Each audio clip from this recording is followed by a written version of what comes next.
हरी जय जय नाम कृष्ण हरी जय जय राम कृष्ण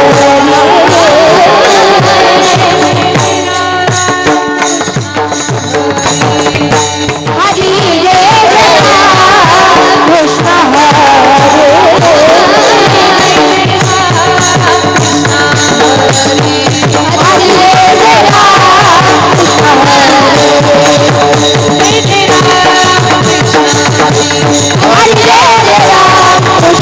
हरे हरे हरे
पुत्र होती रे सात्विक कन्या पुत्र होती रे कोणी कन्या पुत्र होती रे सात्विक दयाचा हरी वाटे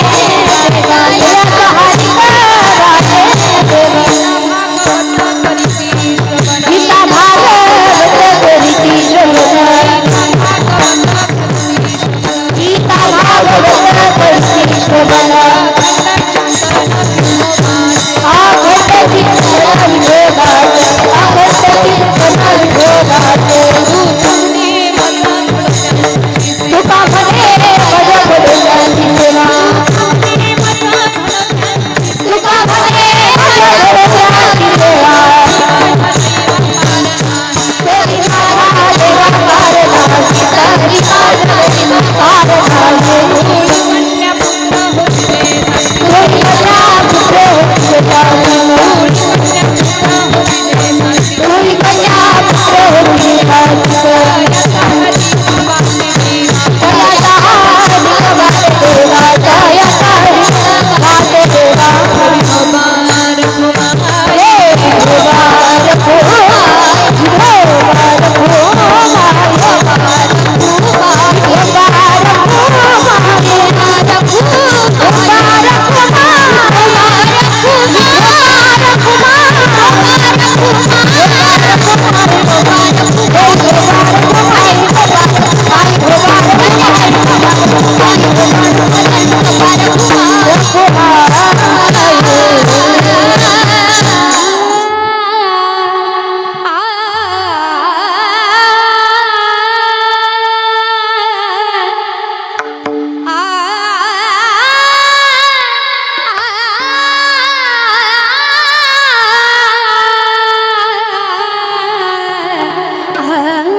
आपुलिया हिता जो असे जगता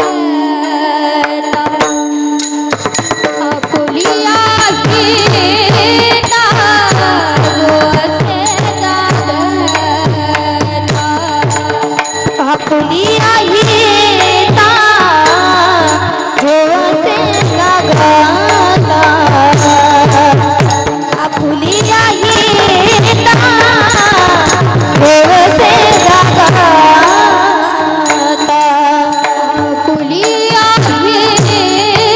हिता देवसे जगता पुलिया हिता देवसे जगता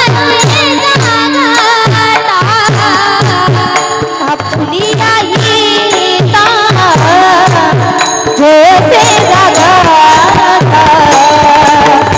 पुलिया हिता जैसे जगता धन्य माता पिता याचिया धन्य माता पिता याचिया कोणी कन्या पुत्र होती रे सात्विक कन्या पुत्र होती रे सात्विक धन्य माता पिता दयाचिया धन्य माता पिता दयाचिया कोणी कन्या पुत्र होती रे सात्विक कोणी कन्या पुत्र होती रे सात्विक आपुलिया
सात्विक तयाचा हरीख वाटे देवा गीता भागवत करीती श्रवण अखंड चिंतन विठोबाचे तुका म्हणे माझा घडो त्यांची सेवा तरी माझ्या दैवा पार नाही कुळी कन्या पुत्र होती जे सात्विक तयाचा हरीख वाटे देवा विठ्ठल विठ्ठल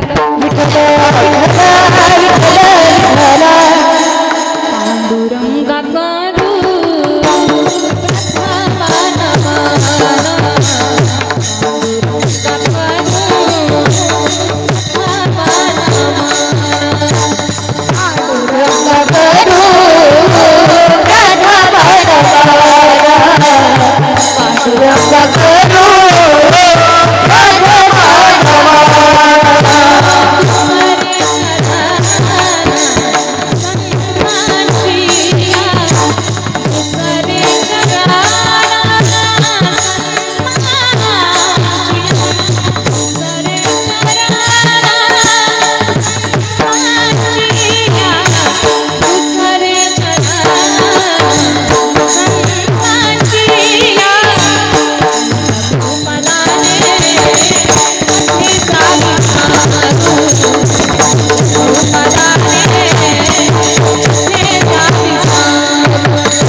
बोधाय ज्ञानेश्वरी वै कृती निर्मितायेन च प्राकृतज्ञा समाधिस्थमूर्तिं भजे ज्ञानेश्वरा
गिरिं यत्कृपातमहं वन्दे परमानन्दमाधवं वसुदेवसुतं देवं कंसचाणूरमर्दनं देवकी परमानन्दं कृष्णं वन्दे जगद्गुरुम् अधरं मधुरं वदनं मधुरं नयनं मधुरं हासितं मधुरं हृदयं मधुरं गमनं मधुरं माधुराधिपतिरखिलं मधुरं विठ्ठल विठ्ठल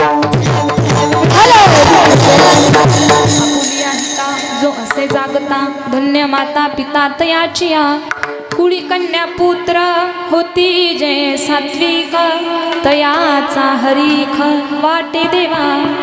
प्रस्तुत कीर्तनरूपी सेवेकरिता निवडलेला अभंग. महान भगवत भक्त संत सम्राट विश्ववंद्य आपल्या महाराष्ट्राचं भूषण जगद्गुरु तुकोबाराया यांचा 4 चरणांचा उत्कृष्ट असा अभंग आजच्या कीर्तनरूपी सेवेकरिता निवडलेला आहे. विठ्ठल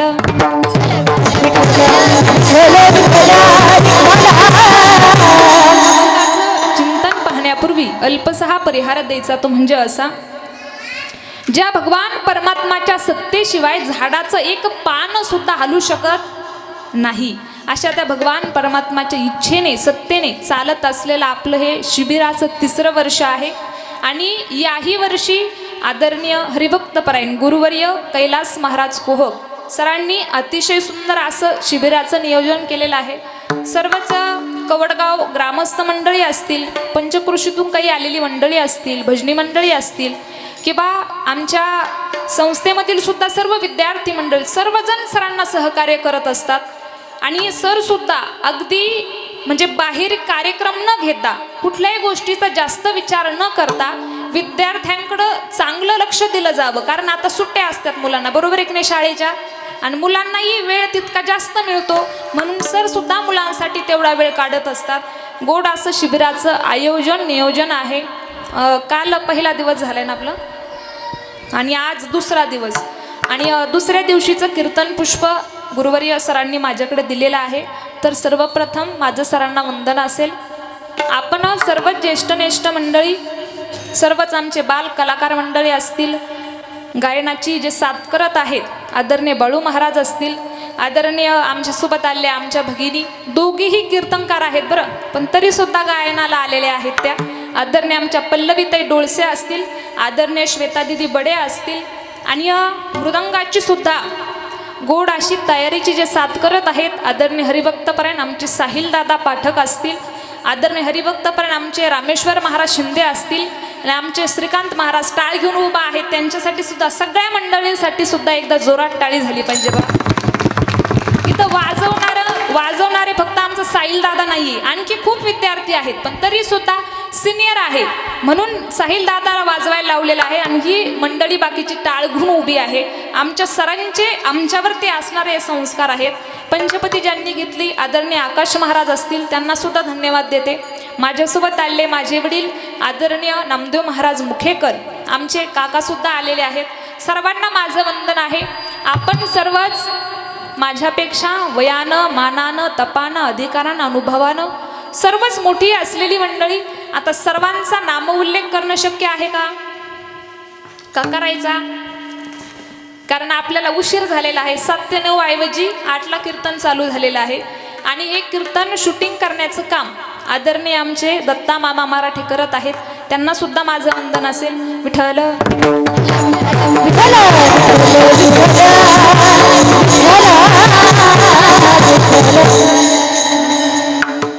आरंभी वंदिना अयोध्येचा राजा, आरंभी वंदिना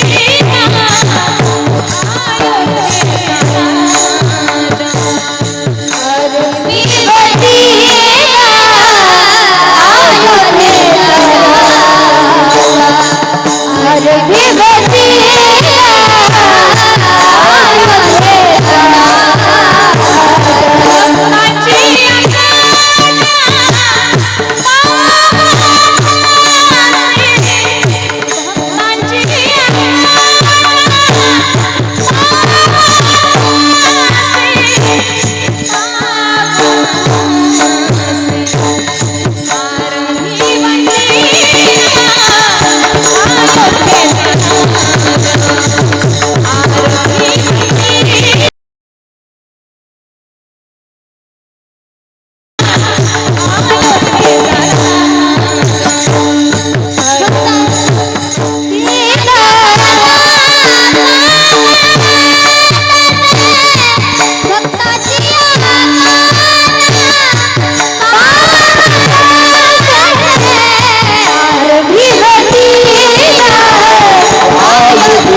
शकतो की विद्यार्थ्यांना शालेय शिक्षण तर बालवाडीपासून पहिलीपासून चालू आहे, मग आध्यात्मिक शिक्षणाची काय गरज आहे बरं, असा काहींच्या मनामध्ये प्रश्न असू शकतो, बरोबर आहे की नाही. पण या प्रश्नाचं उत्तर देण्याकरिता एक मी गोड असं उदाहरण सांगेन तुम्हाला.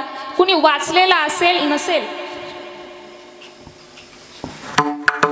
आणि माझ्याकडून चुकून ज्यांनी सुंदर अशी सिस्टीम लावलेली आहे आदरणीय आमचे जिरेकर महाराज, त्यांच्यासाठी एकदा टाळी वाजवावर. क्षमा असावी, कारण काय होतं कधी कधी सगळ्यांचा नामोल्लेख होतो, जो महत्त्वाचा व्यक्ती असेल त्यांच्यामुळे आम्हाला अर्धा तास उशीर झाला आणि त्यांचंच नाव विसरलं. त्यांना सुद्धा मनापासून धन्यवाद. विठ्ठल. मी काय सांगत होते तुम्हाला की आध्यात्मिक शिक्षणाची काय आवश्यकता, असा सहज कुणाच्या मनामध्ये प्रश्न येऊ शकतो. एक उदाहरण आहे पहा, कुणी वाचलेलं असू शकतं नसू शकतं मला माहिती नाही. एक डॉक्टर होते, त्यांना एक मुलगा आणि एक मुलगी होती. डॉक्टर असल्यामुळे त्यांच्याकडे एवढा पैसा होता की त्यांनाच माहिती नव्हतं आमच्याकडे किती पैसे आहेत. मग ठरवलं की माझे मुलं उच्च शिक्षित करायचे. दोन्हीही मुलांना एवढं उच्च शिक्षण दिलेलं आहे त्यांनी, आणि दोन्हीही मुलं त्यांचे परदेशामध्ये जाऊन जॉब करत आहेत. पण थोड्या कालावधीनंतर त्यांची पत्नी वारली. ज्यावेळेस पत्नी वारलेली आहे त्यावेळेस त्यांनी मुलांना फोन केला की बाळांनो, तुमची आई वारली, तुम्हाला आता यावं लागेल. पण मुलांनी काय उत्तर दिलं थोडं लक्षपूर्वक ऐका. म्हटले बाबा, आम्ही जर तिकडं आलो तर आमचे 8-10 दिवस जाणार, आणि 8-10 दिवस गेल्याच्या नंतर आमचं इथं किती नुकसान होणार आहे ते आम्ही तुम्हाला सांगू शकत नाहीत. मुलांचे हे शब्द त्या वडिलांनी ऐकले आणि एवढं प्रचंड त्यांना दुःख झालेलं आहे. इकडं पत्नीने साथ सोडलेली आहे आणि मुलं काय म्हणतायत, आम्ही येऊ शकत नाही. पत्नी गेल्यानंतर ते खचले पहा, कुणी नाही राहिलं. मुलं परदेशामध्ये आहेत, पत्नी सोडून गेलेली आहे, एकटे राहिलेले आहेत. आणि ज्यावेळेस एकटे राहिल्याच्या नंतर विचार करून त्यांनी ठरवलं पहा की मी इथं एकटा राहून काय करू. स्वतःहून चालत वृद्धाश्रमामध्ये निघून गेले. आणि तिथं गेल्याच्या नंतर सुद्धा आता एकटे असल्यामुळे विचार करून सुद्धा ते सुद्धा आजारी पडले. मग तिथालची जी काही कमिटी असेल, जे काही मेन माणसं असतील, त्यांनी विचारलं, म्हटले बाबा तुमची मुलं कुठं आहेत. मग त्यांनी सांगितलं काय घडलेलं आहे ते सगळं सांगितलं. मग ते म्हटले असं करा बाबा, तुमच्या मुलांचा आम्हाला फोन नंबर द्या. मग त्यांनी ते म्हटले फोन नंबर घेऊन काही उपयोग होणार नाही. पण तरी सुद्धा त्यांनी दिला आणि दिल्याच्या नंतर सांगितलं, म्हटले तुमचे बाबा आजारी आहेत, तुमची आई सुद्धा त्यांना सोडून गेलेली आहे, तुम्ही त्यांना भेटायला या, नाहीतर तुमच्याकडे त्यांना घेऊन जा.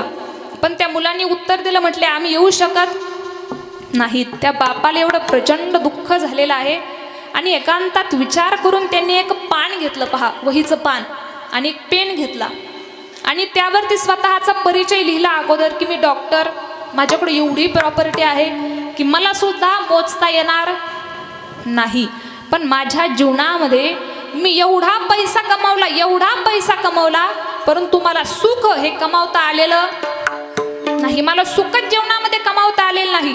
पत्नी कमी वयामध्ये सोडून गेलेली आहे, मुलं बाहेर देशामध्ये आहेत, मुलं काय माझ्याकडे यायला तयार नाहीत. म्हणून त्यांनी एक हळहळ व्यक्त केली आणि लिहिलं की सगळ्यांना माझी विनंती असेल पहा, आपल्या मुलांना शालेय शिक्षण तुम्ही द्या. शालेय शिक्षण तर द्यावाच लागतंय, परंतु जर मुलांना तुम्ही आई वडील म्हणजे काय, मातृदेव भव पितृदेव भव, आई आणि वडील कोण आहेत, देव आहेत. तुम्ही कितीही पंढरपूर करा, कितीही आनंदी करा, काही उपयोग होणार आहे का. जर घरामध्ये तुमचे आई वडीलच जर आनंदी नाहीत आणि तुम्ही 15-15 दिवस जर पायीवारी करताय, त्या पायीवारीचा काही उपयोग. त्यांनी सांगितलं, म्हटले आपल्या मुलांना आई वडील म्हणजे काय या गोष्टी अगोदर शिकवा. वडीलधाऱ्या माणसांचा आदर करायला शिकवा. गावामध्ये जर सप्ताह असेल तर त्या सप्ताहामध्ये त्यांना भाग घ्यायला शिकवा. जर नाही रोज तुमचे मुलं मंदिरात जाऊ शकले तर 2 दिवसाला तर जाऊ शकतात ना, जाऊ शकतात की नाही, जाऊ शकते. 2 दिवसाला तरी तुम्ही त्यांना मंदिरामध्ये पाठवा. साधू संतांचं त्यांना दर्शन घ्यायला शिकवा. ज्ञानोबारायांची त्यांना आळंदी दाखवा, पांडुरंगाचं त्यांना पंढरपूर दाखवा. आणि जर तुम्ही नाही दाखवलं तर तुमची सुद्धा अवस्था माझ्यावणीच होणार आहे. ज्यावेळेस आपण तरुण असतो, तरुणपणी कुणाची गरज पडते का, एखाद्याच्या कार्यक्रमाला जायचं असेल, सहज माणूस एकटा जातो, पण जे वयस्कर आहेत ते जाऊ शकतात का? नाही, त्यांना कोणाची गरज असते? मुलांची. पण जर मुलांना जर तुम्ही चांगले संस्कार जर लावले नाही तर मग ते काय करणार आहेत तुम्ही म्हातारे झाल्यानंतर? मग तुम्हाला दुःखच दुःख भोगावं लागणार आहे. म्हणून आपलं म्हातारपण सुखात जावं, आपल्या मुलांनी वाईट मार्गाला जाऊ नये, चांगल्या मार्गाला जावं, यासाठी जर कुठला उपाय असेल तर शालेय शिक्षणाबरोबर आध्यात्मिक शिक्षणाची जोड सुद्धा त्याला असणं गरजेचं आहे. विठ्ठल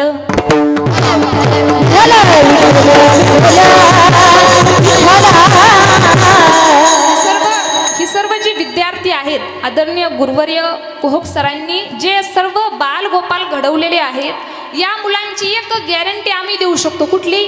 की ते जीवनामध्ये 2 मजली घर नाही बांधणार, फॉर्च्युनर गाडी नाही घेणार, पण त्यांच्या आई वडिलांना कधी कुणाच्या दारात जाऊ देणार.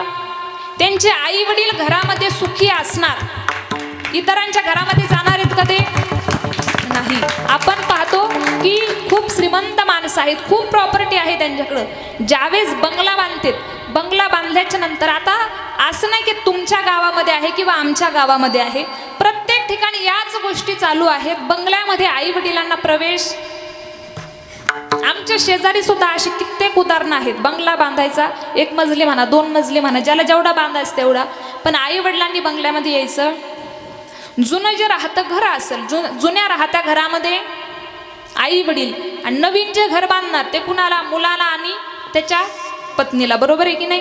पण हे जे आमचे बालगोपाळ आहेत ना, यांचे आई वडील कधीच दुःखी असू शकणार नाहीत. आणि गावामध्ये म्हणा, पंचक्रोशीमध्ये म्हणा, यांच्या बाबतीमध्ये कुणीच एक शब्द सुद्धा वाईट शब्द बोलू शकत नाही, कारण आदरणीय आमच्या कोहक सरांचे संस्कार त्यांच्यावरती तसे आहेत. विठ्ठल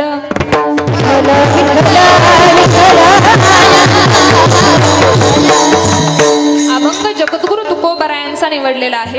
अभंग फार चिंतनीय आहे, फार गोड आहे. तुम्ही म्हणाल ताई तुम्ही कुठलाही अभंग घ्या, तुमचं एक ठरलेलं वाक्य असतं की अभंग चिंतनीय आहे, अभंग गोड आहे, परंतु या अभंगाचा जर आपण विचार केला तर खरोखरच हा अभंग फार चिंतनीय आहे. अभंग कुणाचा आहे? तुकोबारायांचा. कुणाला म्हणावं बरं तुकोबाराया? तुकाराम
तुकाराम नाम घे कुणाला म्हणावं तुकोबाराया?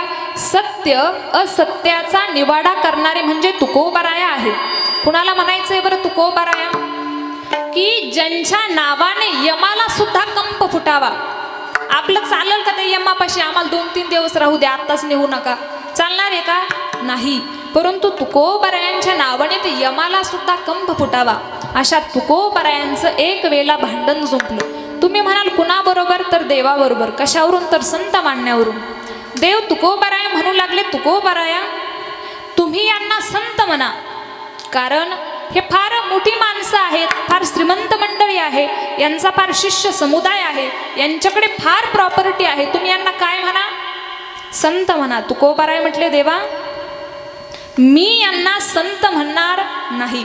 तुला करायचं ते कर, पण मी काय यांना संत म्हणणार नाही. देवानी तुकोबारायानं दमदाटीची भाषा वापरायला चालू केली. देव म्हटले, तुकोबाराया तुम्हाला माझी शक्ती माहिती नाही का? म्हटले, मी फार शक्तिशाली आहे. मी माझ्या शक्तीच्या जीवावरती काहीही करू शकतो. तुम्ही यांना संत म्हणा. तुकोबाराय म्हटले, देवा तुला तुझ्या कर्तृत्व शक्तीवरती माझं जे वाटोळं करता येईल ते कर, पण मी काय यांना संत म्हणणार नाही. करिसिती देवा तरी माझे सुखे, परी मी त्यासी मुखे न म्हणे संत. तुकोबाराय म्हटले, तुला जे करायचं ते कर, पण मी काय यांना संत म्हणणार नाही. मी तुम्हाला अभंगाचं महत्त्व सांगू राहिले पहा, म्हणजे तुमच्या लक्षात येईल. देवाच्या वरवर सांगण्यातून तुकोबाराय संत म्हणायला तयार नाहीत. असे तुकोबाराय आजच्या अभंगाच्या शेवटच्या चरणामधून असं म्हणताय, मला त्या पुरुषाची सेवा घडावी आणि जर घडली तर माझ्या दैवाला पारवार राहणार नाही. तुका म्हणे माझं कडोबाची सेवा, तुका म्हणे माझं कडोबाची सेवा, तुका म्हणे माझं कडोबाची सेवा, तुका म्हणे माझं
अभंगाच्या शेवटच्या चरणामधून तुकोबाराय सांगतायत पहा, तुका म्हणे मज घडो त्यांची सेवा तरी माझ्या दैवा पार नाही.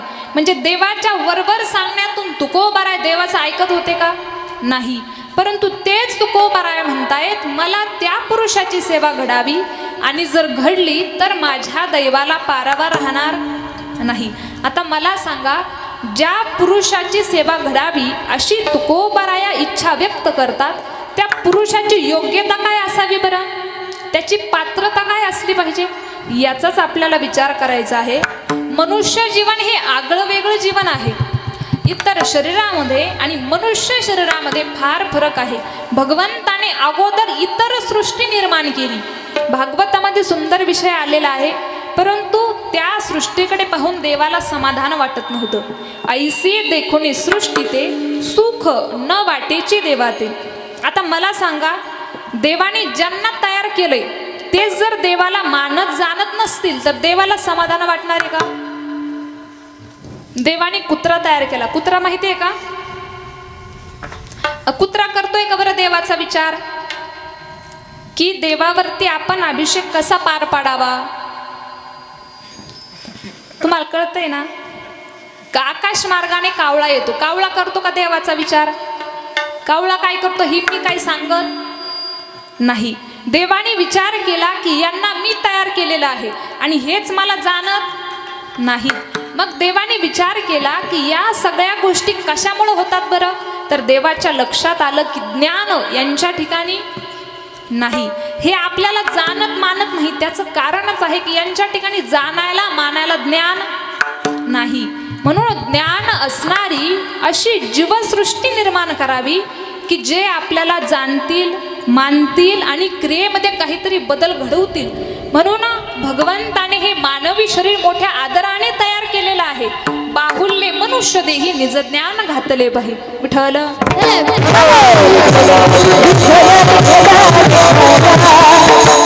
देवाला असं वाटलं की या ज्ञानाचा उपयोग करून हे आपलं जीवन उज्ज्वल बनवतील. या ज्ञानाच्या उपयोगाने कुठंतरी उच्चतम स्थितीला हे पात्र होतील. या ज्ञानाचा उपयोग करून हे स्वतःची सोडवण करून घेऊ शकतील. ज्ञानोबाराय सांगतात पहा आपल्याला, आपुलिया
प्रमाण सरांनी दिलेलं आहे. ज्ञानोबाराय सांगतात पहा आपल्याला, आपुली आपण करा सोडवण संसार बंधन तोडावी. भगवंताने आपल्यामध्ये अशी ज्ञानशक्ती घातलेली आहे की या ज्ञानशक्तीचा वापर करून आपण आपली सोडवण करून घेऊ शकतो. पण माणूस काय करतो, इथं आल्यावरती नाही ते करत राहतो आणि नाही ते करण्यामध्ये आयुष्य बर्बाद करतो. आणि जी संधी चालून आलेली आहे ती संधी कशाने गमावतो बरं? ती संधी माणूस अज्ञानाने गमावतो. कारण मनुष्य जन्म एक संधी आहे आणि या संधीच्या योगाने आपण सर्व सुखाला पात्र होऊ शकतो. बरवे झाले आलो या जन्मासी, जोड जोडिली मनुष्य देह ऐसी, महालाभाची उत्तम राशी, जेणे सर्व सुखाशी पात्र होईजे.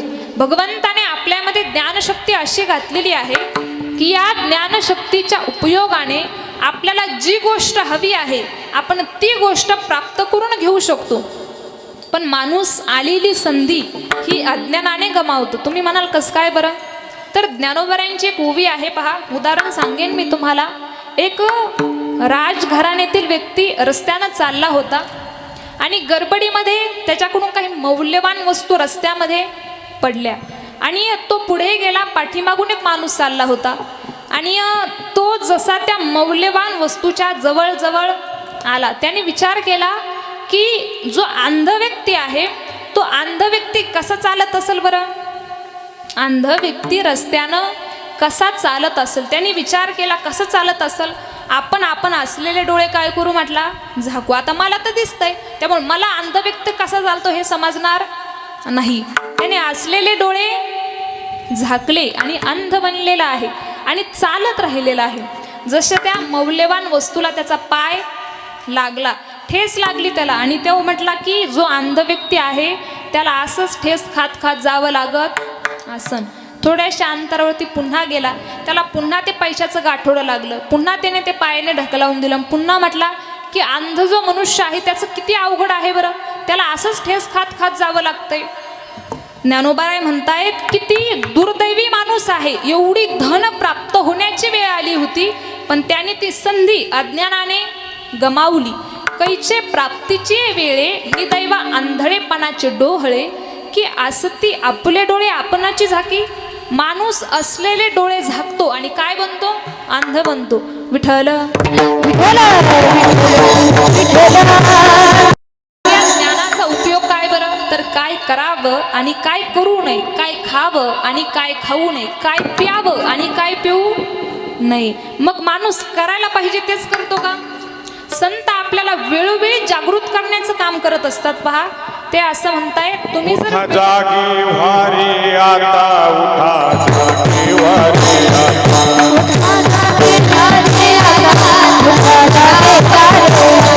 स्मरण करा पंढरीनाथा, स्मरण करा पंढरीनाथा.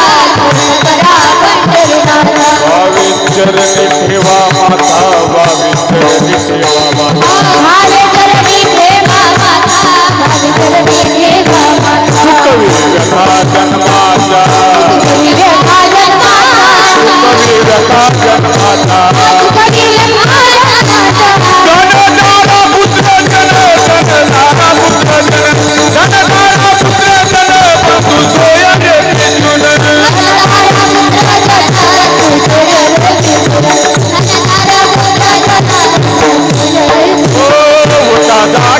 बावे चरणी ठेवा माता.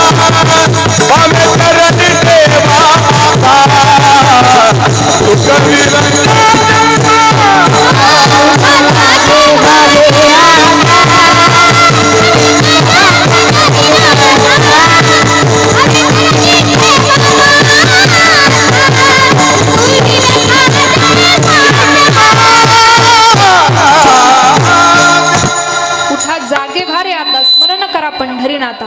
संत आपल्याला वेळोवेळी जागृत करण्याचं काम करतायत. पहा, ते असं म्हणतायत तुम्ही जर वेळेवर जर जागे झाले नाही तर तुम्हाला हाय हाय करण्याची वेळ येईल.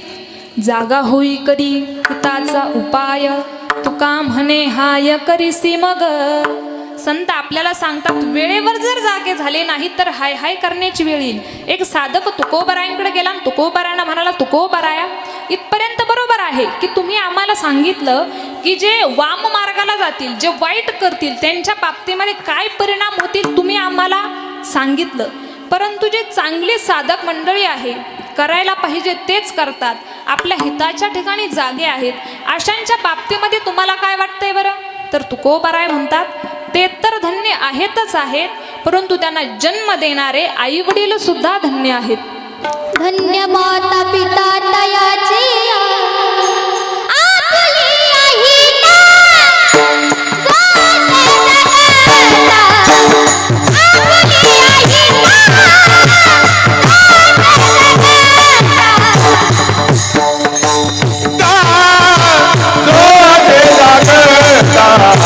आपुले आई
चरणामध्ये तुकोबराय आपल्याला सांगतायत पहा, आपुली या हिता जो असे जागता धन्य माता पिता तयाचिया.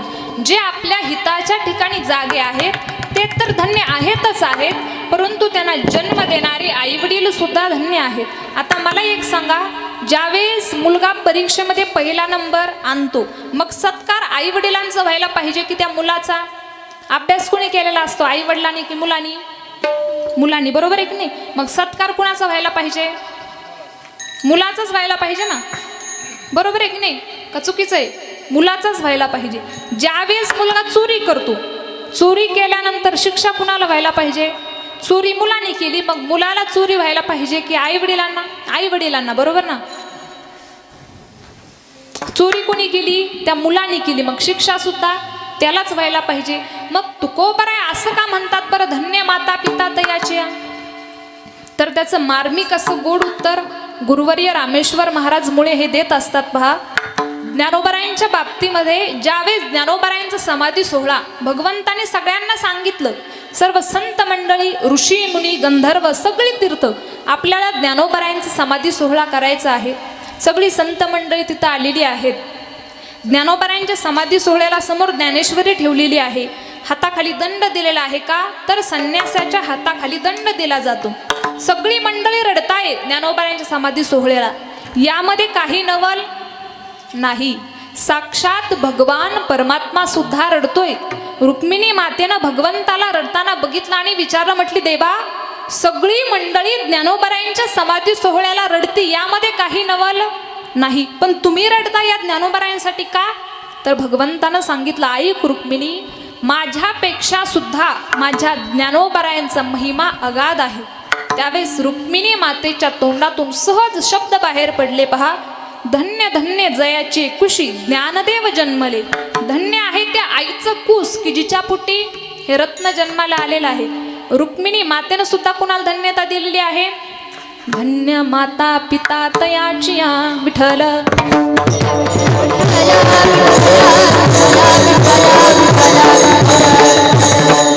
पिताच्या ठिकाणी जागर राहणं म्हणजे काय बरं? तर कुणाला असं वाटू शकतं पहा की ज्यावेळेस शेजारची रानामध्ये जाती आणि गेल्यानंतर तिचं जर काही पडलेली वस्तू बाहेर असेल आणि ती पटकन मी उचलून माझ्या घरी घेऊन आले, म्हणजे याला कुणी कुणी हिताच्या ठिकाणी जाग राहणं. किंवा कुणाला असंही वाटू शकतं पहा, तुकोबारांनी काय सांगितलं, जाग राहा. मग काही काही तर कायमच जागे असतात, रात्रभर. काय करतात बरं ते? आपल्यात तरी 7व्या 8व्या दिवशी काला, त्यांच्यात काला नाही, पत्ते पिसत बसतील, बरोबर आहे की नाही? मग त्यांना असं वाटतं जाग राहायला सांगितलंय, मग आमचाच नंबर 1 काय? त्याला जाग राहणं म्हणतात का? नाही. मग जाग राहणं कुणाला म्हणावं बरं? ज्यांना देव, देश आणि धर्म कळलेला आहे, ते आपल्या हिताच्या ठिकाणी जागे आहेत.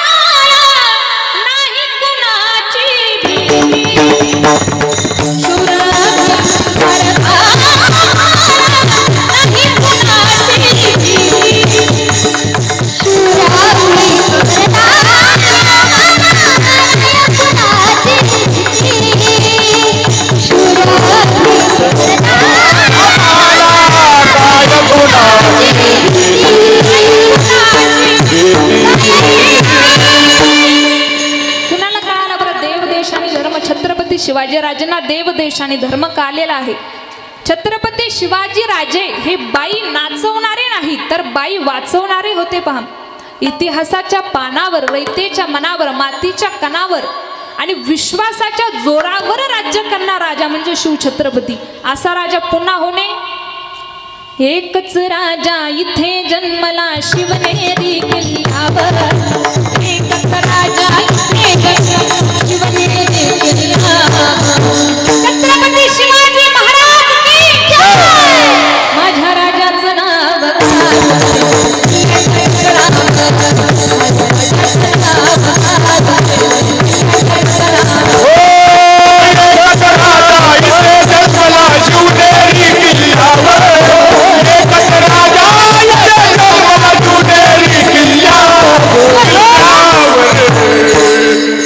राजाचं माझ्या देवाचं माझ्या शिवाचं माझ्या राजाचं नाव गाजते या दगडावर माझ्या राजाचं नाव गाजते या दगडावर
सगळ्या मंडळींसाठी जरा ताळी वाजवा बरं जोरात.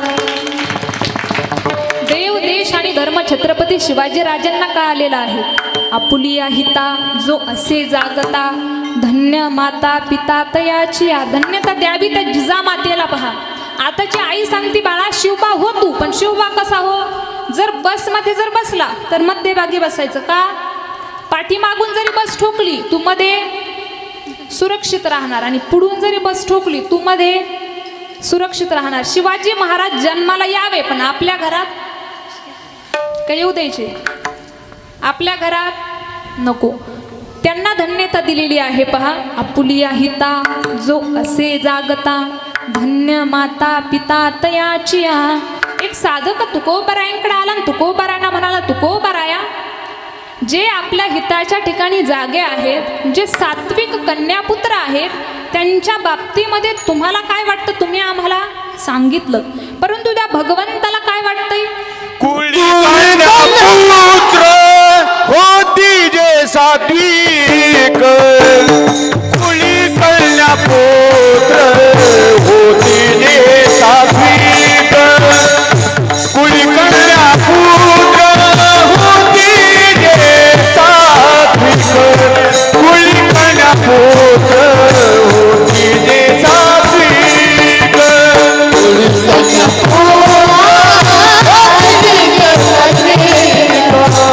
कुळी कन्यापुत्र होती जे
तुकोबाराच्या द्वितीय चरणामध्ये तुकोबाराय आपल्याला सांगतायत, कुळी कन्या पुत्र होती जे सात्विक तयाचा हरिक वाटे जेव्हा.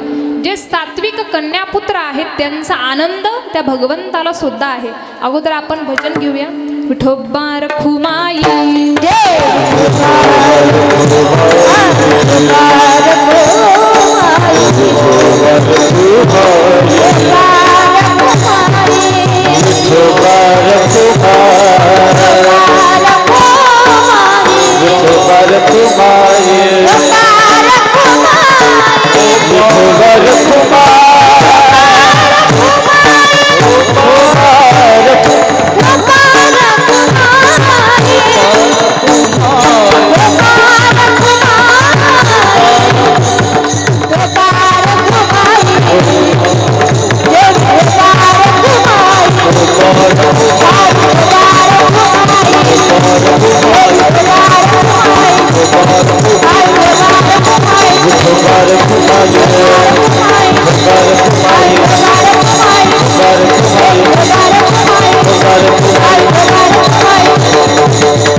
सात्विक तयाचा हरिख वाटे देवा. आवाज द्या ना माईकला.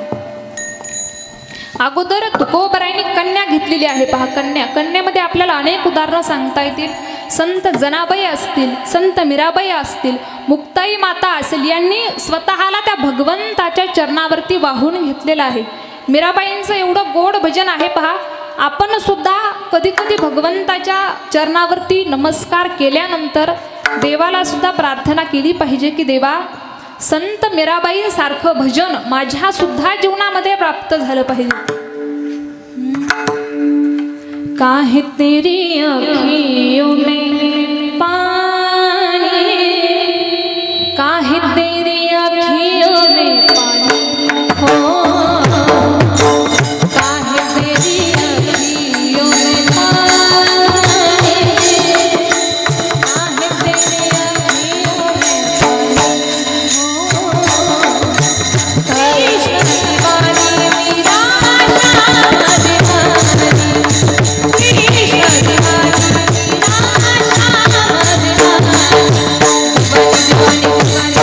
मेरा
केलेलं आहे. आपण सुद्धा कधी कधी देवाला म्हटलं पाहिजे. पहा थोडा आवाज वाढवा. हम तुम्हारे थे प्रभु जी, हम तुम्हारे हैं, हम तुम्हारे ही रहेंगे, ओ मेरे प्रियतम, तुम हमारे थे प्रभु जी, तुम हमारे हो, तुम हमारे ही रहोगे, ओ मेरे प्रियतम.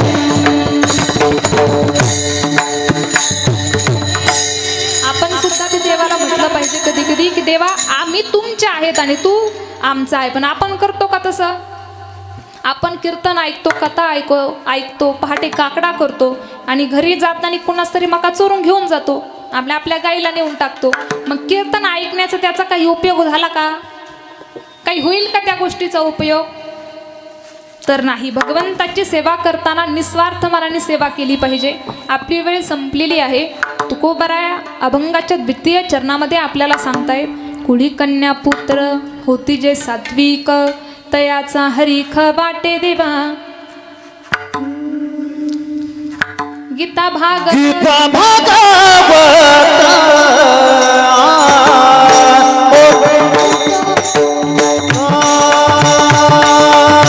गीता भागवत करीती श्रवण, हो गीता भागवत करीती श्रवण, हो गीता करीती श्रवण,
गीता भागवत करीती श्रवण, अखंड चिंतन विठोबाचे. आपला वेळ संपलेला आहे. झालेली सेवा माझ्या गुरूंच्या चरणावरती, भगवंताच्या चरणावरती अर्पण करते. ज्ञानेश्वर माऊली